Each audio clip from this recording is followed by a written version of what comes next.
This is an old story, found in a diary in an abandoned house somewhere in the mountains. The pages were yellow, the ink was faded, but the words were still alive.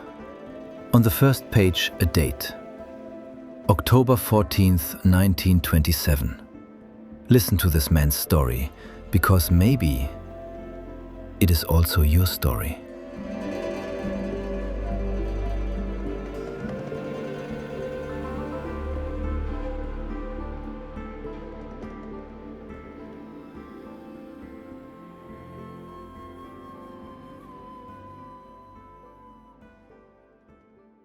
I don't know how to begin, but I need to write this down before I forget how it felt. Today I did not go to work.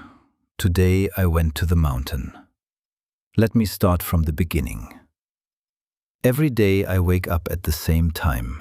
The alarm rings, I open my eyes. The ceiling is always the same, gray, empty. I get up. I wash my face, I put on the same clothes, I drink the same coffee, I leave at the same hour. Every day the same. I walk to the train station, the streets are still dark, the air is cold. Other people walk beside me. We don't talk, we don't look at each other. We just walk, like shadows. The train arrives. Always at the same time. I get on. I find the same seat, by the window. Always the same window. The train moves and I look outside. The city passes by. Buildings, streets, people. Everything moves fast. But then the city ends and something else begins. Green fields, trees, a river. And in the distance, far away, a mountain. Every day I see this mountain and every day I think, one day I will go there. Because I always wonder, what is the view like from up there? Down here everything looks the same, but up there, what does the world look like from up there? One day. But not today. Today I have work. And then the mountain disappears, behind buildings, behind factories, behind smoke. And I arrive at the office, full of papers, full of people, who look tired, who look like me. I sit at my desk, I do my work. Hours pass and I don't even remember them. They just disappear. Like water through fingers. At the end of the day, I take the train back home, and the mountain is still there, with those beautiful pink and violet shades that it carries with it in the evening. The mountain is still waiting, and I think, tomorrow, maybe tomorrow, and I feel happy thinking about it. But tomorrow never comes. Weeks pass, months pass. Years pass, and the mountain is still there, and I am still here, just looking. Until today. This morning I woke up before the alarm. Something was different. I looked at the ceiling, the same gray ceiling, and I heard a voice inside me. Today. Shivers ran all over my body. I got up, I washed my face, I looked in the mirror, and I asked myself a simple question. Is this my life? Is this all there is? The same day again and again, until I die? I stood there, looking at my face, and I made a decision.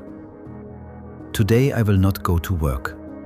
Today I will go to the mountain. Today I will see what the world looks like from up there. My hands were shaking. My heart was beating fast. Was I scared? Yes, but I was so damn alive. For the first time in years, I felt truly alive. I put on different clothes. I took a small bag, some water, some bread. That's all. I walked to the train station.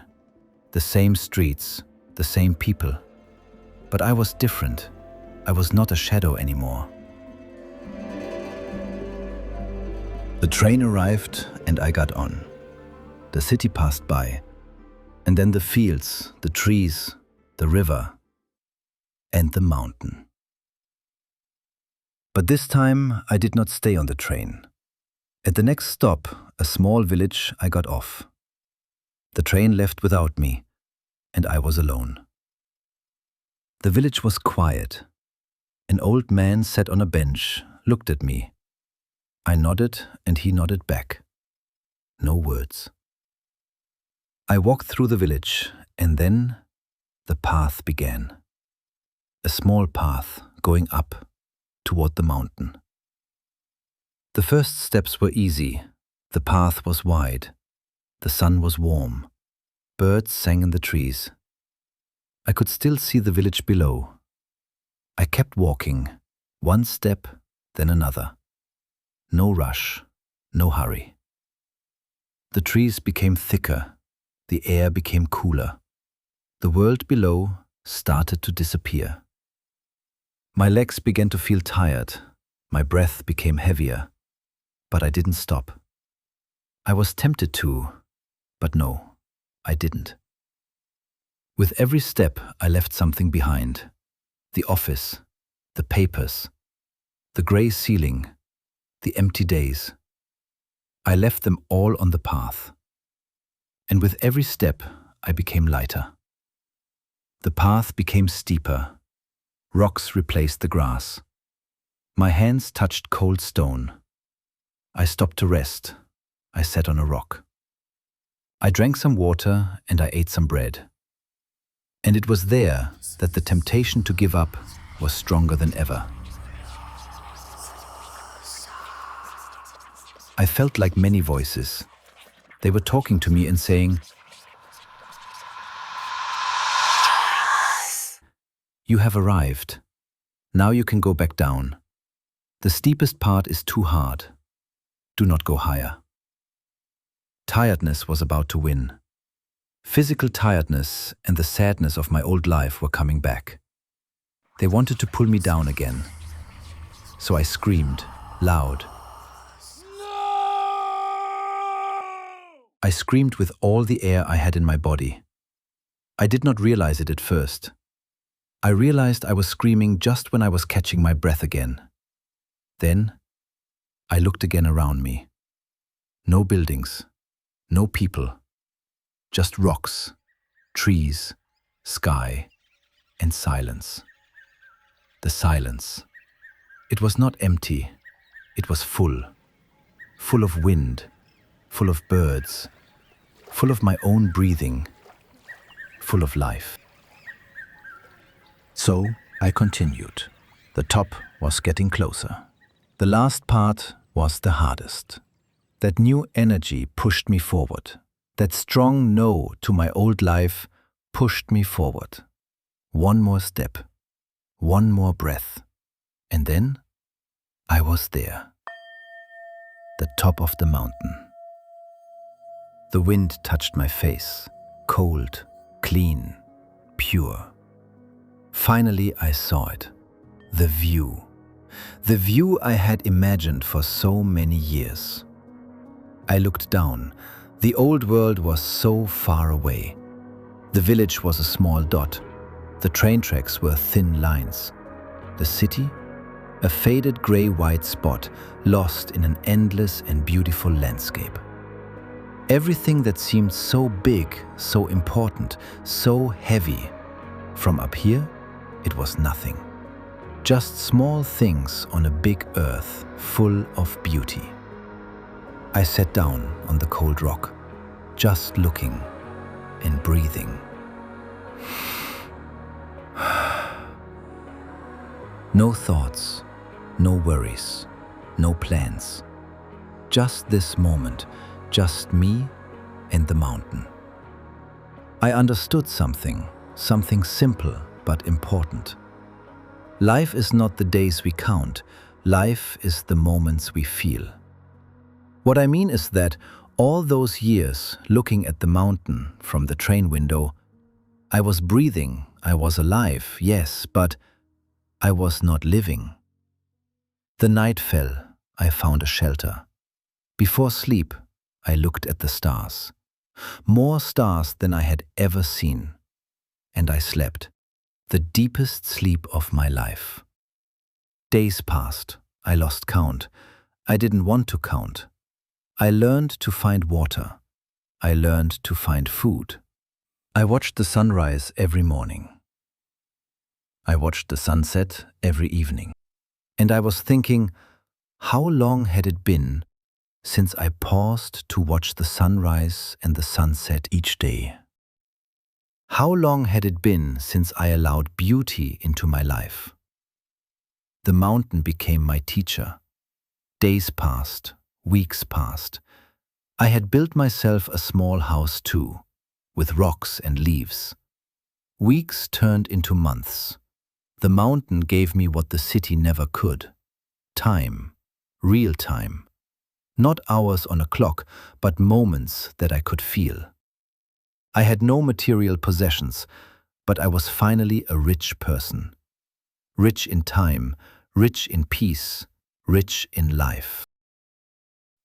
It was time. Not time to go back. I could never go back to the office, to those grey and empty days. That life was gone. But it was time to move. The mountain had taught me everything it could. I packed my small bag, I looked at my shelter, I said goodbye, and I walked down. But I did not go to the train station. I did not go to the village. I went the other way. I walked. No destination, no plan, just walking. I walked through forests, valleys, other villages. Some people smiled back at my smile, some didn't.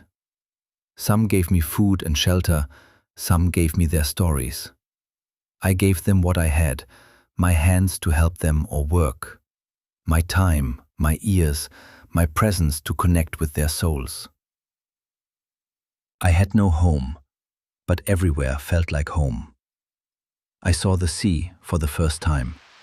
I stood on the beach, I tasted the salty water. I was lost in those shades of shiny blue under the sun, and I cried. Not from sadness, I cried from beauty. I saw mountains, bigger than my mountain. I climbed some of them. Each one taught me something new. I met people from different places, speaking different languages, but we understood each other. A smile needs no translation, kindness needs no words.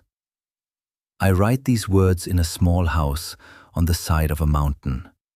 Not my first mountain, but perhaps my last. I am old now. My legs are tired, my eyes are weak, but my heart is full, fuller than ever. I think about that morning so many years ago, when I looked at the grey ceiling and decided to change. What if I had gone to work that day? What if I had stayed on the train? What if I had never climbed the mountain? I would have died. Not my body, my soul would have died. In that grey office, a long, slow death. But I didn't. I chose to live. I chose the mountain. I chose freedom. So I leave these words for whoever finds them. Maybe you. Maybe you are reading this. Maybe you have your own grey ceiling, your own train, your own mountain in the distance. If you do, listen to me. Don't wait. The mountain is there. It's always there. Waiting. You don't need a plan. You don't need permission. You just need to get off the train. Jump down, that's all. Get off the train and start walking. The rest will come. Good luck, my friend. May the forces of the universe shine on you. These were the last words in the diary. The next pages were empty. The diary was found in a small house on the side of a mountain, with a view of the valley below. Nobody knows what happened to this man. Nobody knows his name. Nobody knows his face. But his words remain still teaching after all these years. Today is always the right day to start living.